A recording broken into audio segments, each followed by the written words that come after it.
seja muito bem-vindo ao nosso canal. Se você não me conhece ainda, eu sou Aurelie Vieira e eu ajudo as pessoas a se tornarem especialistas naquilo que mais amam fazer. E hoje eu estou aqui para falar com você sobre o Enem.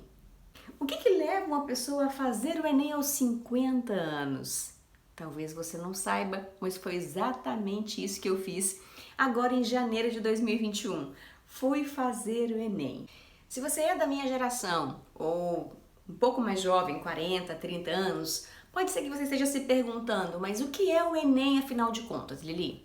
O Enem foi o Exame Nacional do Ensino Médio, instituído em 1998 com o objetivo de avaliar o desempenho dos estudantes do ensino médio. Mas somente em 2009, essa metodologia foi aperfeiçoada para que pudesse ser utilizada pelo SISU, para se distribuírem as vagas nas universidades federais. Hoje, a nota do Enem também é utilizada como um substituto do vestibular em várias instituições particulares do Brasil, certo?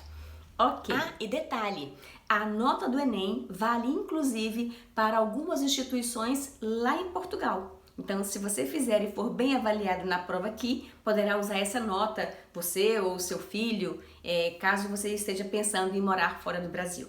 E como é que foi a minha experiência do Enem? Gente, eu amei fazer o Enem, né? Não achei a prova difícil, achei uma prova gostosa de fazer, porque eu senti que eu estava me atualizando em relação a vários conhecimentos. Eu tinha ouvido falar, por exemplo, que o Enem nos vence pelo cansaço. Então, assim, no primeiro dia eu consegui fazer toda a prova.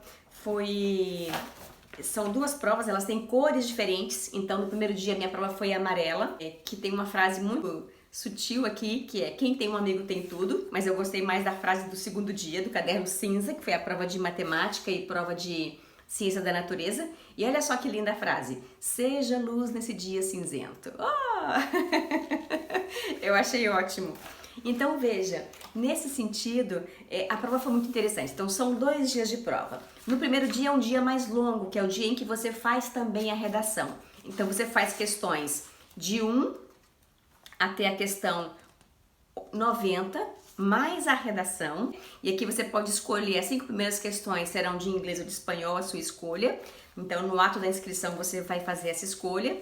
E no segundo dia você tem uma prova, que é a prova de ciência da natureza e suas tecnologias, e prova de matemática e suas tecnologias. Então aqui vai cair física, química, biologia, matemática, que para mim é a prova mais difícil porque não é a minha área.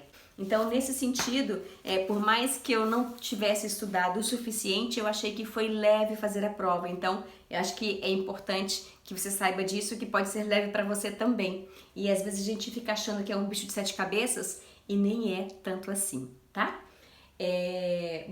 Interessante, que pode ser que você fique pensando, vou ficar me sentindo muito velho ou muito velha fazendo a prova. A primeira coisa que você precisa saber é o seguinte: primeiro, não tem idade.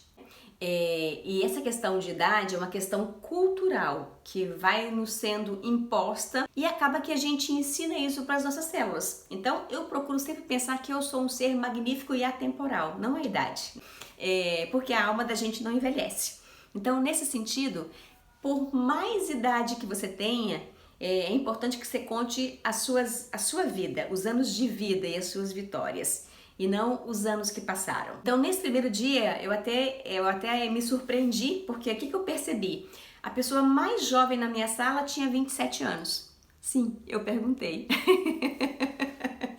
Perguntei, dei parabéns para cada uma daquelas pessoas que estavam na sala pela coragem de estar ali e de estarem fazendo a prova para poder mudar suas vidas. Ou seja, elas estavam dando mais um passo na direção daquilo que elas queriam. Então dei parabéns para todo mundo, e aí o rapaz que estava do nosso lado tinha 27 anos, ele era o caçula da sala. Talvez eu fosse a mais velha, mas com certeza eu era a única que tinha cabelos brancos.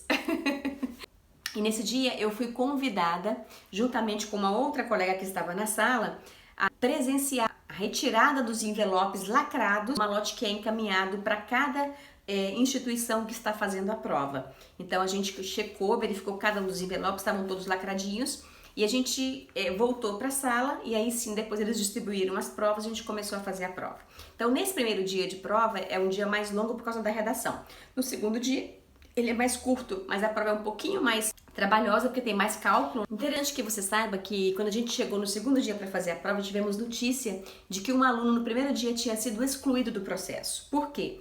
Porque, embora ele estivesse com o celular desligado, o alarme dele começou a tocar às 6 horas da tarde. Exatamente quando estava terminando de fazer a prova, praticamente faltava só 1 hora. E engraçado que dizem que o alarme dele que tocou foi um galo que não parava de cantar. Então, por isso, conforme previsto no edital do Enem, se o telefone tocar, você é excluído do processo. Foi o que aconteceu com ele. Então, tome bastante cuidado, cuide de você desligar todos os seus alarmes antes de desligar o celular para não correr o risco, porque isso acontece com alguns celulares, beleza? Outro detalhe, se você for a antepenúltima pessoa a fazer a prova, você vai ter que ficar até a última terminar a prova, porque só podem sair os 3 últimos juntos. E aconteceu comigo tanto no primeiro dia e no segundo dia e tá tudo bem, não é? Ok. Bom, e qual que foi o resultado do primeiro dia? Eu até me surpreendi, sabe? Eu consegui acertar 77% em Ciências Sociais, que é a disciplina que é mais importante para o curso de Arqueologia. Consegui acertar 59% em Linguagens e Símbolos, 43% em Ciências Naturais e 34% em Matemáticas e Linguagens. Isso porque eu só estudei nas 2 últimas semanas anteriores ao Enem, né? Em razão do trabalho, das mudanças todas que aconteceram, eu não consegui me dedicar. Então, o que eu fiz? Lá no meio do ano, conversei com um colega, o amigo Wellington Holanda, que é coach educacional e ele trabalha ajudando pessoas a obterem aprovação em vestibulares mais complexos como o ITA. Eu cheguei a pegar as provas do Enem e a gente fez uma reunião em casa, porque a minha filha vai fazer o Enem nesse próximo ano agora, meu marido talvez fosse fazer, né? E aí a gente, num domingo chuvoso, ficamos todos fazendo prova do Enem em casa. E aí eu fiz a prova toda para poder sentir como era. Confesso a você que eu não gostei da quantidade de questões que eu acertei, eu achei que eu fui muito mal. E aí a partir daí, depois, qual foi a minha estratégia para poder fazer a prova? Eu comecei a acordar 1 hora antes de começar o trabalho e todos os dias eu fazia algumas questões. Como não conseguia fazer todas de uma vez, eu tinha o cuidado de estar medindo para não ultrapassar os 2 minutos e meio. Então, fazendo as questões entre 2 minutos e 2 minutos e meio. E aí eu lia com atenção, fazia e verificava o gabarito. Se eu acertasse, ok, show de bola. Se eu não acertasse, eu ia para o YouTube, colocava lá a cor do caderno, o número da questão, o ano do Enem e uma palavra-chave, e aí caía direto num vídeo do YouTube de algum professor dando explicação sobre como resolver as questões. E teve até um professor, assim, eu assisti de vários professores, mas com um eu me afinizei mais, porque ele é direto ao ponto, bem objetivo, que é o professor Caju, especialmente nas matérias de exatas. Nas matérias de humanas eu nem busquei e devia ter focado muito mais realmente nas humanas, mais ainda e nas linguagens, né? Mas foi tudo bem. Eu acho que o resultado que eu obtive vai ser suficiente, estou bem confiante, né? O meu amigo Wellington jogou isso numa tabela do Excel e pelo cálculo que ele fez lá eu vou conseguir a aprovação. Sem contar que na redação o tema foi um tema que eu gosto muito, que é saúde mental. E modéstia à parte, como eu escrevo bem, e eu também segui a fórmula do Enem, né? Cumprindo os requisitos de escrever um parágrafo primeiro com os argumentos e a tese, depois desenvolver em 2 outros parágrafos e fechar com uma proposta de intervenção que respeita os direitos humanos, eu penso que eu vou ter uma boa nota também na redação. Então, com isso, eu tô aqui confiando que eu vou entrar no curso de Arqueologia da FURG esse ano, tá? E o que eu fiz com aquelas questões que eu não conseguia fazer? Porque, óbvio, né, gente? Depois de tantos anos sem estudar física e matemática, tinha questão que eu lia e não fazia ideia nem de por onde começar. Então, eu usei uma estratégia que eu aprendi no YouTube com o Felipe Araújo, que ele sugeriu o seguinte: olha, você lê a prova toda e já vai fazendo as questões fáceis. Depois, você vai marcando com M do lado as que são médias e as D com difícil. Depois você volta fazendo as médias. E se sobrar tempo, você faz as difíceis. O que aconteceu?